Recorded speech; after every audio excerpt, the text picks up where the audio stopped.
একেবাৰে নীৰৰ মাজত আজি আমি পুৰা বৰষুণৰ নিচিনা বতৰ চব ইমান মানুহ গৰম দিনৰ কাৰণে এটা ভাল পৰিৱেশৰ মাজত আজি আমি খুব সুন্দৰ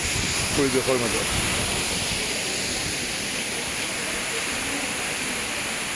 দাদা কেতিয়াবা যদি বমজিলা বা তৰঙলৈ আপোনালোক আহোঁ বুলি ভাবে তেতিয়াহ'লে এই জেগাডোখৰলৈ যদি নাহে তেতিয়াহ'লে বহুত কিবা এটা মিছ কৰিলোঁ বুলি অনুভৱ কৰিব কিয়নো এই জেগাডোখৰত বিভিন্ন ধৰণৰ ঠাইৰ পৰা মানুহ আহে বহু দূৰৰ পৰা মানুহ আহে আৰু ইমান সুন্দৰ এটা জেগা বছৰৰ প্ৰতিটো দিনতে এনেকৈ ঠাণ্ডাই হৈ থাকে ইয়াতে ঠাণ্ডাৰ বাদে আৰু আপুনি বেলেগ একো নাপাব গতিকে এই গৰম দিনত কেতিয়াবা যদি আপুনি ফুৰিব আহে টাৱাং অহাৰ লগে লগে আপুনি এই চেঁচা বুলি জেগাটো যিটো